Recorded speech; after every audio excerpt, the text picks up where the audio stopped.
human. Welcome back to the show. What you just said. Take care, Polly Wally. Never heard anyone in my life who's more insane than Florio. Stop it! Stop it! Stop it! Hell yes! How you doing? Hi, Mr. Allen. How are you doing today? How you doing? How you doing? I've been all right. How you doing, Pierre? 9 to noon. We're coming. We're coming. 9 to noon. Here we go, Paul! He's JJ. Time for 2 more.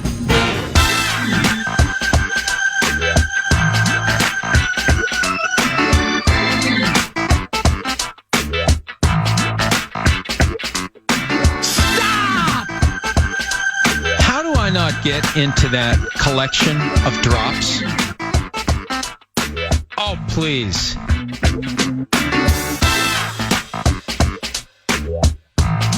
Well, you have a gambling problem. Welcome. 9 to noon is in the air. All righty, here we go this Wednesday. And Dallas sports intel is required on several levels. And we begin 9 to noon on this chilly Wednesday with Bob Sturm, co-host of The Hard Line. 3 to 7 on the ticket in Dallas. That's 3 to 7 p.m. It's Ballyhooed. And he also covers the Cowboys for The Athletic, and that's where we begin. Hey there, 20 and snowy here, 65 and sunny down there. Bob's a Wisconsin native, so he always appreciates a good elevator chat weather story setup. My man, how the heck are you? I'm great, PA. Always good to cross paths yet again. Now, I will tell you, The Athletic let me go a couple years ago. Oh, geez. I'm writing for myself at a little something called Sturm Stack, if you're into DFW sports, which I'm sure your audience is just dying to get involved in. So the recent stories, which had a significant analytical bent to them, that's not for The Athletic, that's Sturm Stack? Yeah. Oh, yes, sir. That's cool, man. How do people find that? I think pretty much if you just find me on Twitter or X or whatever, at Sports Sturm, we'll get you there. STURM. Got you, brother.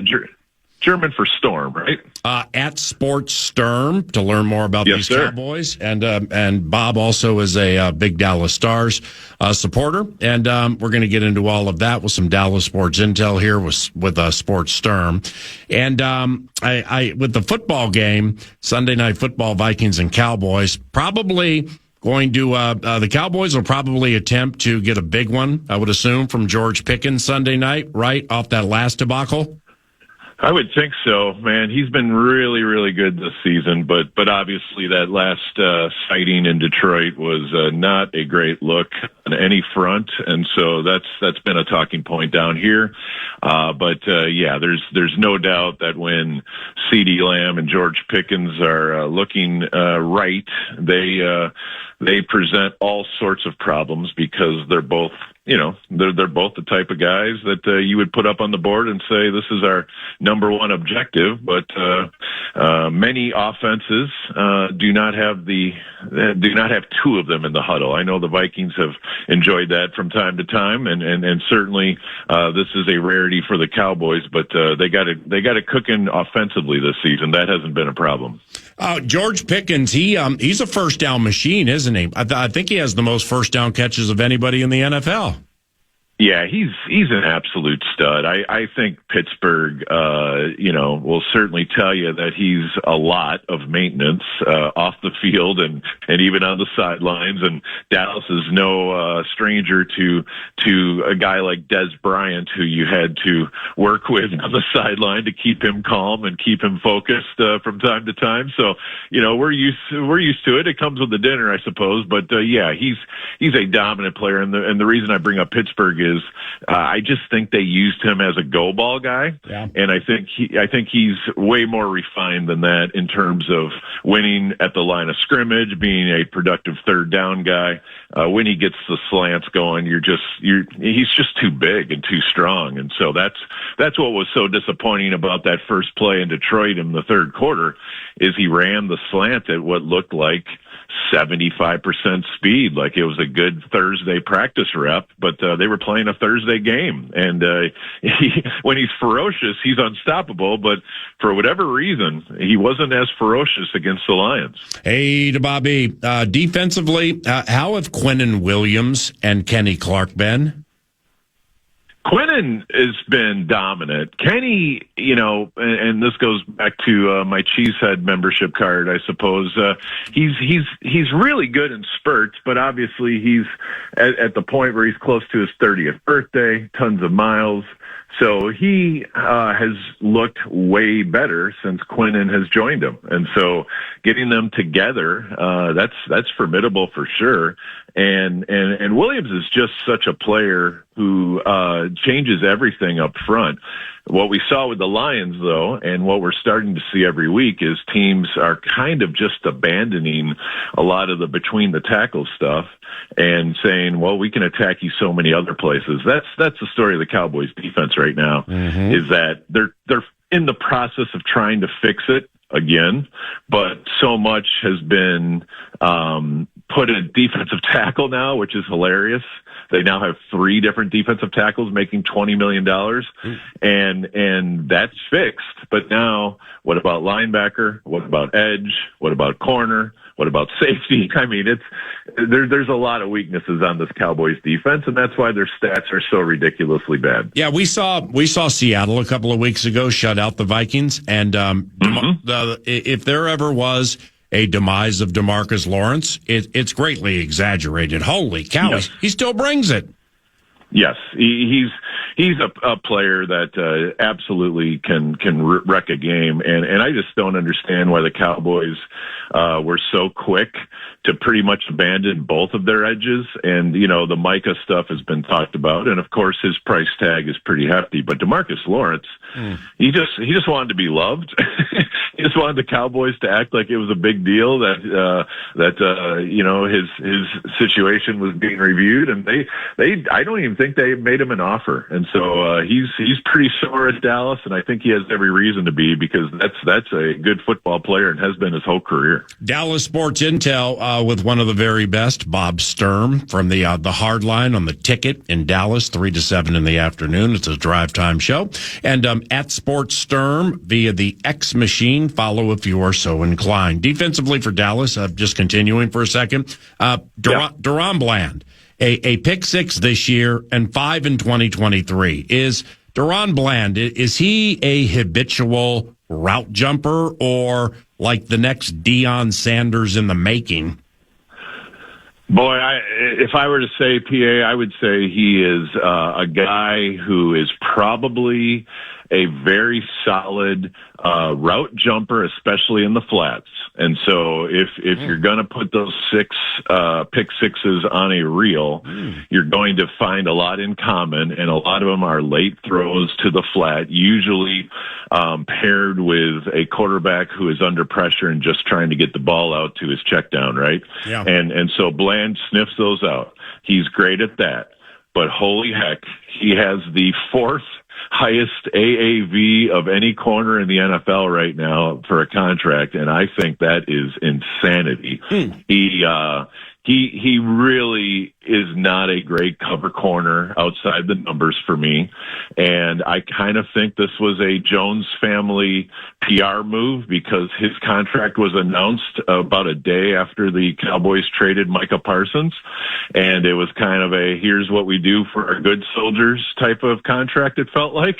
And I'm not saying Bland is a bad player. Yeah. I'm just saying he's a guy who is probably a top 30 30 corner in this league, maybe even a top 25. But beyond that, I don't think Marvin Harrison. I don't think heck, you saw Jahmyr Gibbs dance him on Thursday night on a play where Bland just fell to the ground. Like he'll fight for you, and I think he's a really, really good slot insert corner, but I just don't value him very high as a outside. He's not in Surtan's area code. There are big time corners in this league, and I think Bland is probably not one of them. Indeed, Bobby. With the Cowboys, Bob, what have the Cowboys maximized this year that's surprising to you? Like something on which maybe you didn't count, but has actually been pretty sound.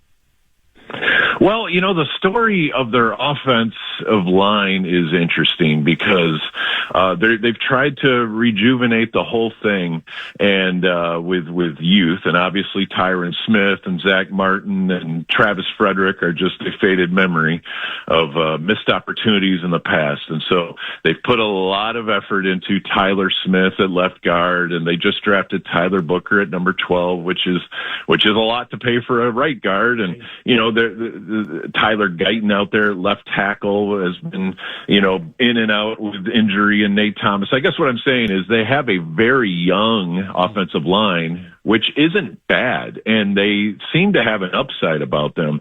And so they're a question in August, could this offensive line make a difference? And I think for the most part, it's held up really well. But more importantly, PA, I think when you look to like 26 and 27, that can quickly become one of the strongest parts on the team. So I would probably say pretty pleased with the pass protection. Dak does a lot of it himself by getting the ball out.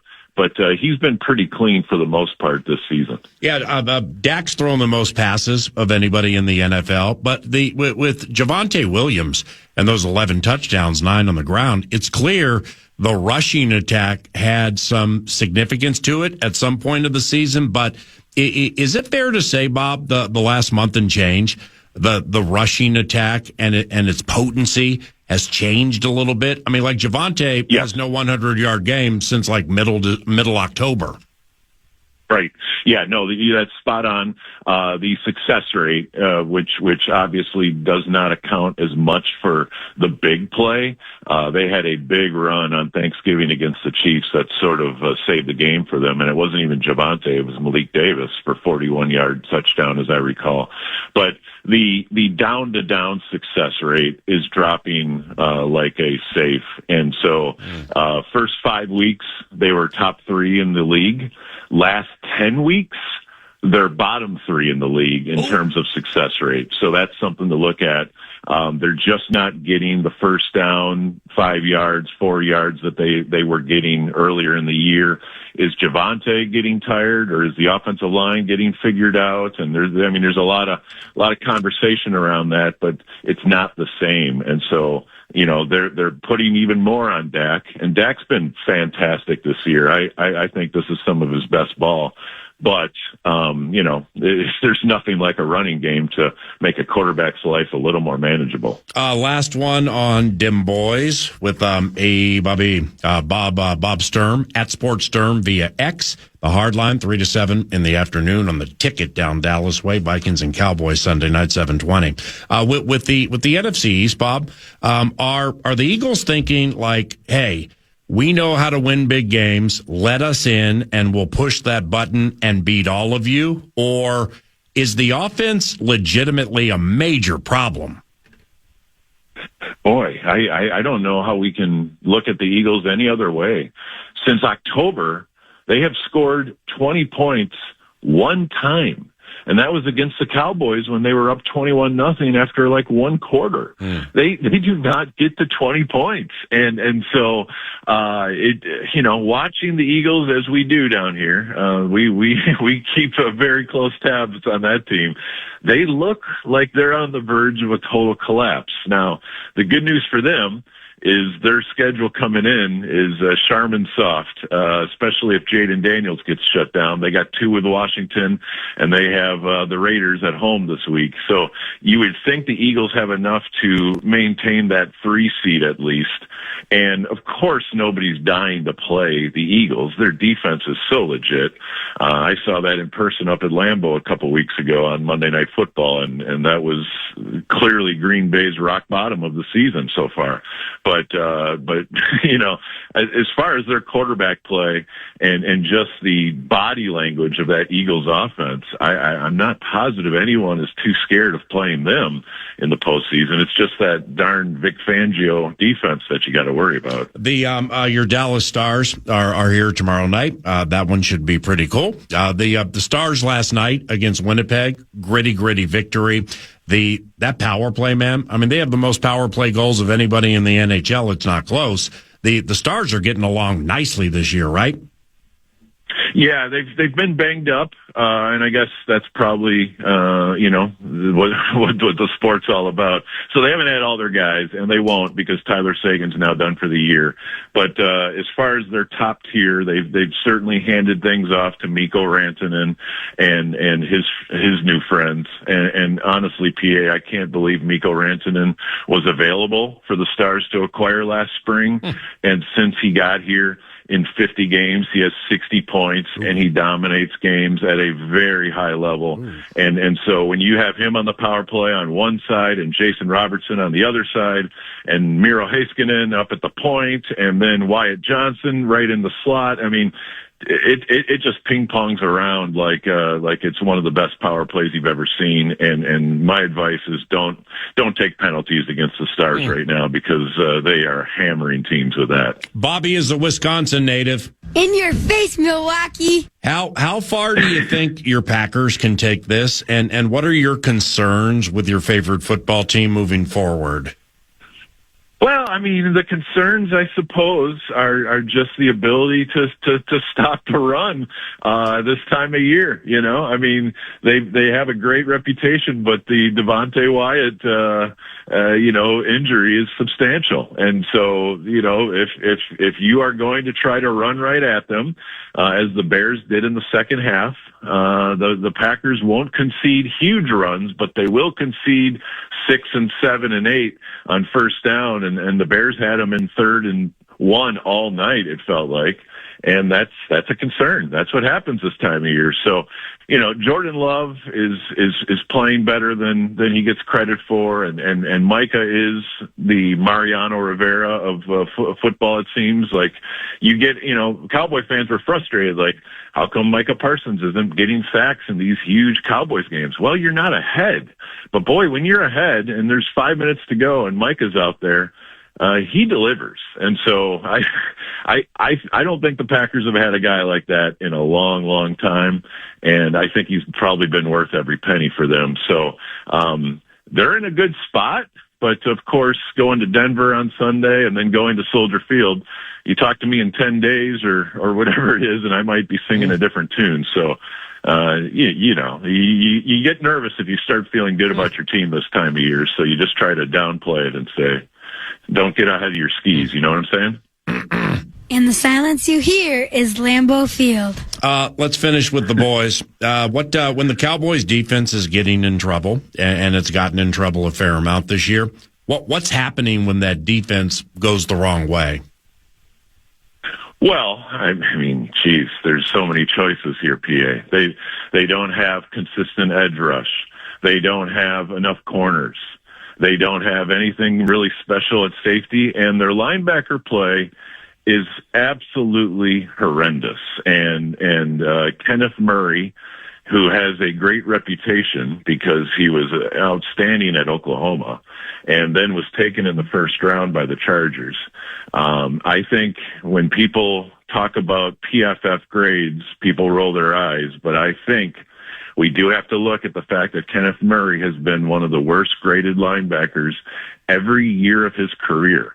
And the fact that the Cowboys traded for him and continue to play him as much as they do, and, just pop in any tape, especially of any road game at Detroit, at Denver, at Carolina, and just watch 59, especially against the run. But also now when they try to get him out in the flats, it's brutal. So I don't think the Cowboys can have a good defense with Kenneth Murray playing as many snaps as he is.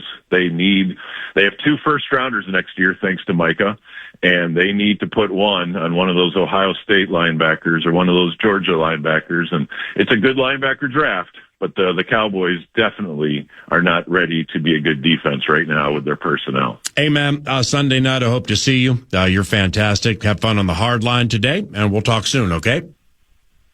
Travel well, PA. We'll see you. See you, buddy. That's Bob Sturm at Sports Sturm.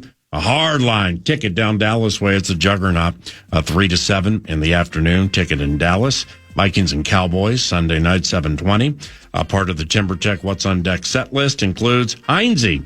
Coach John Hines, coach of the Minnesota Wild, joins at about 11:05 today to chat about or hopefully give us some updates on Zuccarello and Middleton, maybe Rossi and Foligno, but get us ready for Mikko Rantanen and the surging red-hot Dallas Stars. That one's tomorrow night at Grand Casino Arena. Florio and PFT Radio about 9:40, and Bikes Bites is next, led by Nordo, who's the producer of 9 to Noon, and I'm Paul Allen. It's 9:20. Good morning, and welcome to FM 100.3 KFAN. This is 9 to Noon.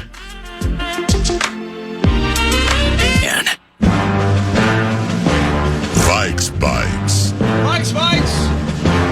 Bites brought to you by Thousand Hills, lifetime grazed grass-fed beef. Puppy. And you could shop online. A box of meat shows up at your doorstep. You can go to local Coburns and co-ops, grilling it and smoking it and enjoying it. Thousand Hills, lifetime grazed. Proud sponsors, Gophers Athletics as well. Vikes Bites kind of is a coordinator's corner here because we got to hear from Kevin O'Connell yesterday, X's and O's style at TCO. But then the coordinators speak. And Wes Phillips, in particular, interested in hearing what he thought off Sunday's victory and just moving forward. In particular, if you think about it, we've had maybe as healthy a roster as we've wanted or wished for all season. And then O-line was doing some work. How did you feel like those guys gelled in this game? Well, I think it was pretty evident as far as at least running the football. That's it then. To be able to go over 150 in the game, just total. But halfbacks, I think, averaged 5-something a carry. Those guys were physical up front. I thought they did a nice job in protection. There were some NFL pockets in there where it's gonna get tight at times, but that was kind of what was envisioned from the start, and just a number of things have happened throughout the year. Haven't been able to kind of gel together as a unit, but really proud of the way those guys went out there and played. Very proud indeed. We'll need them against the Cowboys this weekend. I also found this Phillips cut interesting because a lot has been made of, again, is it simplification? Is it streamline? What terms do we use? But in the end, just coaching up that process of coaching up a young quarterback, and what do you learn? What does he learn? And kind of balancing, like, okay, the kid, we want to make the scheme as close to the kid as we can, but also, we've seen a little bit more than him, so we need him to adapt and evolve as well. Yeah, I think you got to be careful with what they like. I mean, you obviously don't want to call plays or put plays in that they don't like, but sometimes there's just a level of a young quarterback doesn't always maybe see it the way we see it, and generally there's some discussions, about certain plays where, hey, and it's not like, hey, I don't like this. It's, hey, what are you seeing here? And that's the question you'll get from him. What are we thinking is happening on this scheme? And then once it's explained, oftentimes, Kevin might pull up some clips, say, hey, this is what we're seeing in this coverage. Do you see that? And generally, the quarterbacks in this league, they understand those types of things. But But yeah, we're our job is to try to put in plays that our players can execute. So, if there's something we feel like it's just not quite there yet with any player at any position, or then we'll try to stay away from those things, or try to coach it hard during the week, and if we really like something, and give them the why and make sure they understand why it's in. After listening to that, PA, and then Wes Phillips, there's a good cut as well. It's about 90 seconds, so we're a bit truncated. Maybe I can play it later on in the show and just kind of spark a talker off of it, that pure progression bit in terms of how this offense is run as a system and all the things that go into it. Aren't you excited, whether it's the offseason or maybe it's 2026? It's either going to work out or it won't for J.J. McCarthy. But the digging into the minutia, and this moment's incumbent upon the kid. Well, is he being overcoached? Is it too loud in the headset? Well, how are they coaching him? What does the coach learn from coaching a young QB? Are you kind of excited for this thing to just continue to get better and get to a spot where we just get to truly analyze the goods and the bads of what's happening on the field versus digging into the minutia of the coaching and the learning? Well, the answer would be yes. But what excites me with McCarthy is, yes, the Final Four and what was created and started most recently against a team that clearly let human nature win on many levels.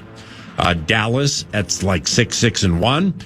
Well, Sunday night is everything for Dallas. Yeah. Standalone game, nationally televised, beatable defense. So the context of what goes into that step, that's intriguing. Then you get to the offseason and you figure out or you wait to see which veteran quarterback they bring in to complement J.J. McCarthy. Then we get into the 2026. You get X amount of games with McCarthy, and then it starts to play into what Anthony Barr and I chatted about yesterday, and it's the franchise's willingness to continue to push through things with what will be a 23-year-old quarterback who will finish the season with, 11 or 12 starts. Then you start it again, and you're still going to be 10-ish starts from where the average is for those who are gifted who take off. So patience are going to be required, not necessarily with the fan base, certainly, but with the regime, personnel, people, coaches, and everything, and seeing if they're able to hold true to raising a gifted young quarterback, despite absolutely there are going to be some moguls next year. So all that excites me about McCarthy. Vikes Bites. Mr. Flores, Brian Flores, chatting about Dak Prescott and that Dallas offense looming ahead. I've got an incredible amount of respect for Dak and Shoddy and, that entire group offensively. This is, probably one of the best, if not, the best kind of receiver tandems in the league. Hey. With George and CD. Guys been doing pretty well over there. I was with George in Pittsburgh, so when you want to talk about a guy who makes incredible catches every day in practice, that's George Pickens. That's what I watched in Pittsburgh for an entire year as a rookie. Oh, that's right. And so he's grown and gotten better, and based on what I saw when I was in Pittsburgh, I'm not surprised by the year he's having at all. And it's a major challenge. And I'm not, CeeDee Lamb's probably sitting there going, why isn't he talking about me? He's fantastic, too. It ain't CeeDee Lamb, it's O'Connell. We've got, I would say probably one of the, if not the best, one of the best tandems, in football. And how about that? Rob, we doubled down on it. Holy cats. Well, it's the conversation that we got into yesterday that you triggered, then Gessling and I went back and forth. CeeDee Lamb, George Pickens, Kevontae Turpin. Yeah. They got this young Flournoy cat. Yeah. I know you're putting that kid can play too. Wow. Yeah, he's fast. He capitalized last game on CeeDee Lamb leaving the game with a concussion. And he very well could be a 3 or a 2 one day in his career. He's very young. But he doesn't play nearly as much as the top two. Turpin is one of the 4 or 5 best returners in the NFL. Is he more than a trick, you think? Haven't figured it out yet. He has 2 touchdowns this year, 1 rushing, 1 receiving. He has a kick return and punt return touchdown from last year. Yeah.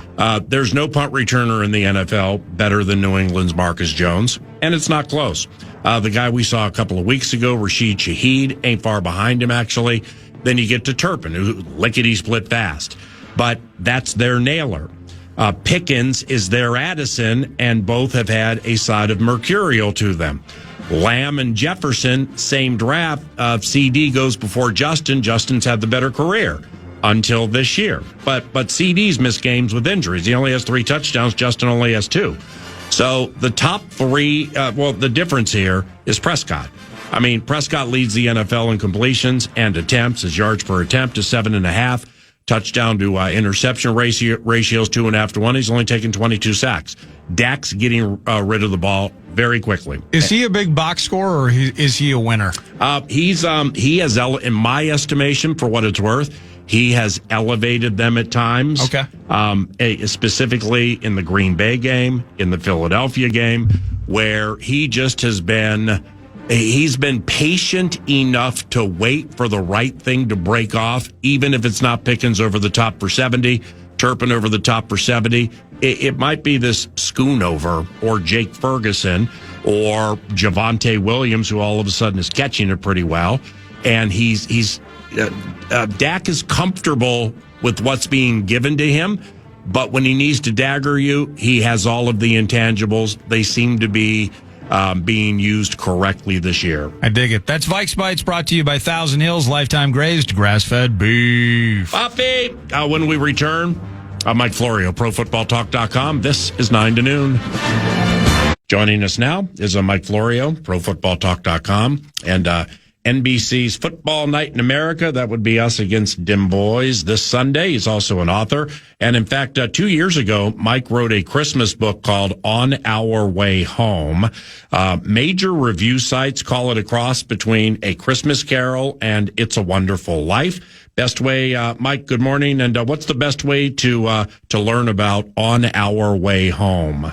Amazon.com, put in the title, put in my name. You can get the ebook for 99 cents. The print edition is a mere $9.99. Get a stack of them, give them out as gifts. You can just check those, all those names on your list. Boom, boom, boom, boom, boom. It's a very good book, despite the fact that I wrote it. It has a very positive message that I didn't intend as I was writing it, but it's one of those things when you finish, it's like, there's a pretty good message here about reconciling broken relationships, and also eventually, not to get too deep, but there may be some relationships that you can't repair because the person is no longer with us. You need to be able to forgive yourself for failing to get it fixed before it ended, and to find that peace and move on. And there's a lot of that that's woven into it. Plus, it's also, I think, a very interesting and compelling holiday story. So thank you for a little runway. And also, by the way, I've made the ebook free 3 days already this holiday season. I'm going to do 2 more if I remember to do it between now and the 25th. So if you check PFT, you never know which day you're going to show up, and you're going to see, hey, it's free today.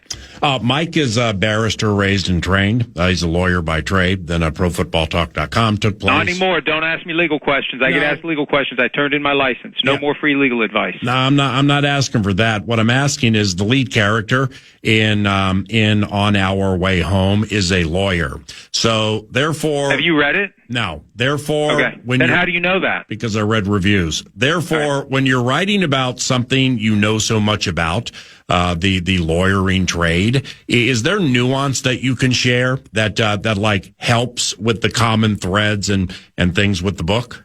One of the things that drives me crazy about legal shows and movies and books is when the procedural stuff, the nuts and bolts, the nitty-gritty just don't ring true. And you can tell that the person who wrote it has no concept of how things really work and didn't consult with anyone who does. So that's one of my pet peeves. So it's very authentic in the things that happen. Although the legal stuff is confined to the early chapters, it really goes in a different direction from that. I'm working on one now, by the way, that is a former football player who has gone to law school. He has just started his new job at a big swanky firm, and when he gets home from work, he finds out that one of his former teammates has broken out of prison and is hiding in his house, and it goes from there. And it's very heavily involved in the whole legal process and, courtroom stuff. And it's all a lot of stuff that I lived and experienced, and I know like the back of my hand. So I weave a lot of that into it to make it real. It's got to ring true, and it's got to seem real and plausible.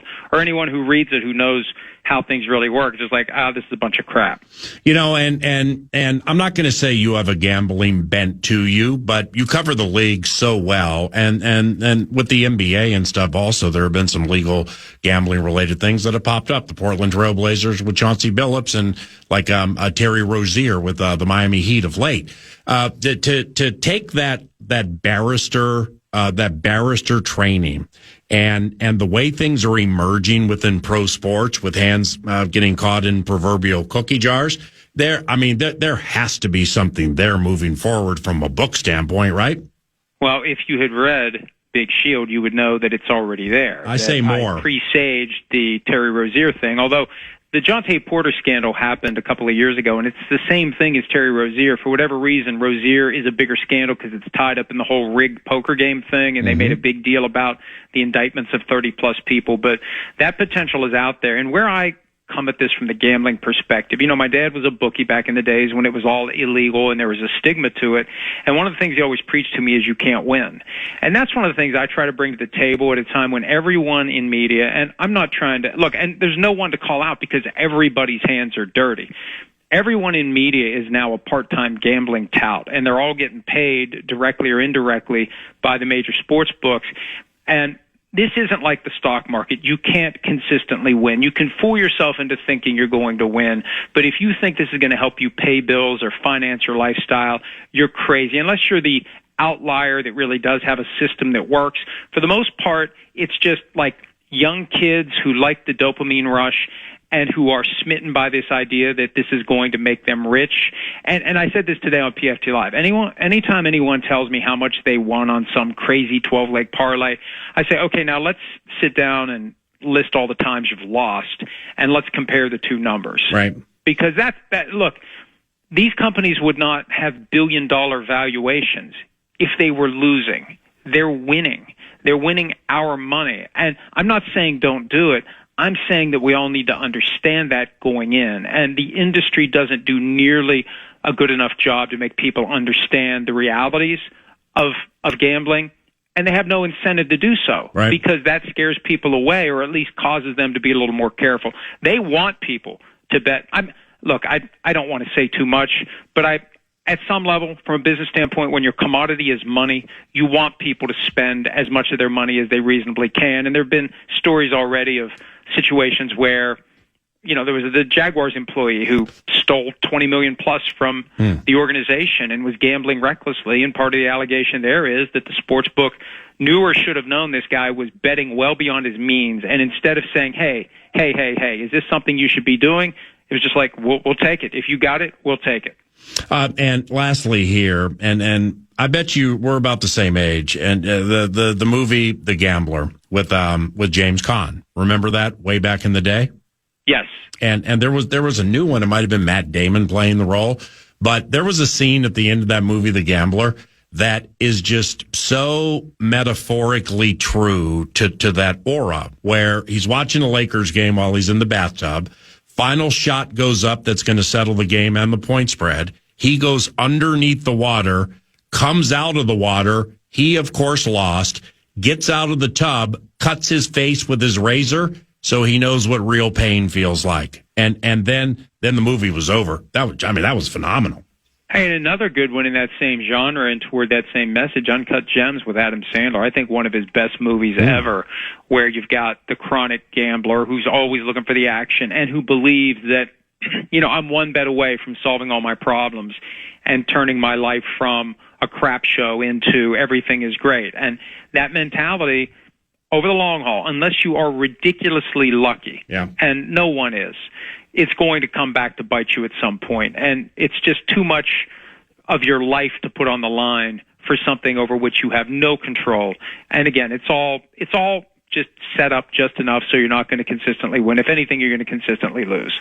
Mike Florio, ProFootballTalk.com. The Vikings get shut out, then shut out somebody. Positive step taken by the quarterback. Now it's off to Dallas and Sunday Night Football. What do you think? Well, I hadn't thought about that. When's the last time someone got shut out and then turned around and pitched a shutout? That probably doesn't happen. 1992. But it was a much-needed reset for this team down the stretch. Someone was telling me yesterday, even if the Vikings win the last 4, their chances of making the playoffs are less than 1%. And, look, I know it's percentage chance to make the playoff season. I hate those numbers. Last week, everyone was saying, the Cowboys have no chance. It's a 5% chance or whatever. It's like, wait a minute, this isn't crazy. They win in their last 4, and the Eagles go, 2-3, I think is what they need to go. And now they've lost 3 in a row. They go 2-2, and the Cowboys go 4-0, and they win the division. I don't need a percentage to tell me, hey, that has a chance of happening, and let's just watch the games and see what occurs. So the Cowboys very much alive, the Vikings barely alive. Whoever loses this game is either mathematically and or essentially done. So there's a little juice there. And people are like, why didn't they flex out of this game? Well, it's the Cowboys, and both teams are still fighting. Both teams are still in it. There's a lot of teams that are already out. For as wide open as it is at the top, there are a bunch of teams, like an unprecedented, at least for the last 24 years, so that's not unprecedented, but it's been a long time that this many teams have officially had the fork stuck in them by this point in the season. Any idea, PFT, at least that you can share, why this game stayed on Sunday Night Football when there are absolutely a handful of games with markedly more intrigue from a late season playoff standpoint? Well, remember, it's always the NFL's call, and there's always lobbying that every network does. There are ways that networks can protect certain games, and then there are these weird little rules, like for a home and home, Vikings-Packers, for example. One of those 2 games has to be on Fox every year. Right. So if one of them is already due to be in prime time or has already been played in prime time, the other one has to stay on the afternoon network. So that's part of it too. There's a lot of different factors and variables and rules that go into it. And up until like the last few weeks of the season, it's a 13-day turnaround. So the Cowboys are the Cowboys. And there's a certainty in the audience size that you're going to have for any Cowboys game no matter what. And I think that was part of it too. But the league makes these decisions. They decided to flex out Bengals-Dolphins the following weekend for Patriots-Ravens.